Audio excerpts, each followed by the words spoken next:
The PR2000 is for Title I Part D. LEAs will complete this schedule for their Part D Subpart 2 program. 2 state agencies receive funds under Subpart 1. The top part of the schedule has the same functionality as the rest of the compliance reports, with a button for the printable version, to return to the table of contents, to save the form, and to access the instructions. In Part 1, the LEA will list the number of programs or facilities and the number of programs and facilities reporting data. For LEAs, the line for the adult corrections will be canceled out. They will also list the average length of stay in terms of days. If for any reason the number of programs and facilities doesn't equal the number of programs and facilities reporting data, the LEA will be asked to explain why not.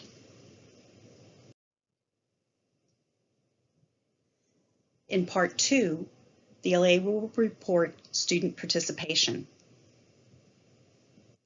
In terms of long-term students served, this is the number of students who've been in the facility or program for at least 90 consecutive days.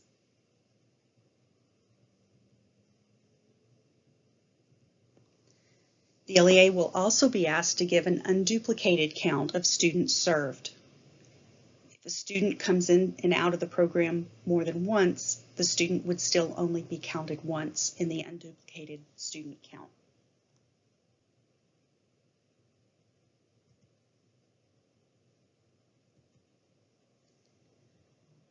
The unduplicated student count will be subdivided by gender,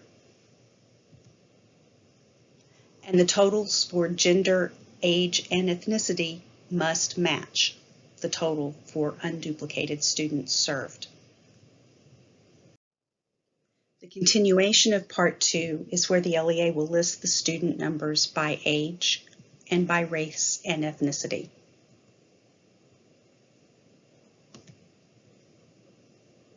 Again, the numbers for the totals of each of these groups must match the total number of unduplicated students. Part 3 is asking about academic and vocational outcomes. Number 1 is asking for the number of students who enrolled in their local school district within 90 calendar days of exit. Number 2 and 3 are asking about the number of students who earned a high school equivalency or a high school diploma either in the facility or within 90 days after exit for each type of program. Number 4 through 8 are asking for the number of students who earned high school course credits, enrolled in a high school equivalency program, were accepted and or enrolled in a post-secondary education, enrolled in job training courses, or obtained employment, either while in the facility or within 90 days of exit for each type of program. Part 4 is asking for academic performance of long-term students in reading. The first question is about the number of long-term students who tested below grade level upon entry. The second line is for the number of long-term students with incomplete pre- and post-test information. For those students who have both pre- and post-tests, number 4 through 7 is asking for, in number 4, the number of long-term students who showed negative grade level change. Number 5, students who showed no change. Number 6, students who showed up to 1 full grade level of improvement. And in 7, number of students who showed improvement of more than 1 full grade level. Number 3 automatically adds all of the data in lines 4 through 7. Part 5 is collecting the same information, academic performance of long-term students, but in math. students who tested below, students with incomplete data, students who had negative grade change, students who showed no change in grade level, students who showed improvement for up to 1 grade level, and students who showed an improvement of more than 1 grade level.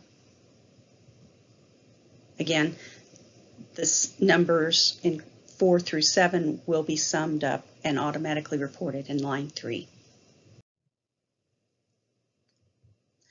Part 6 is the program implementation questions, but you can see that numbers 1 through 11 have been grayed out for the 2019-2020 school year. We do expect to have these questions back for the 2020-2021 report. Part 7 is for additional LEA information. It is an optional field. If the LEA has some explanation that they feel they need to give about their data from Part D, this is where they would record that. Questions that are related to all of the ESA compliance reports should be sent to esasupport@tea.texas.gov. Any programmatic questions that are outside the scope of the compliance reports will be forwarded to the appropriate program staff for a response.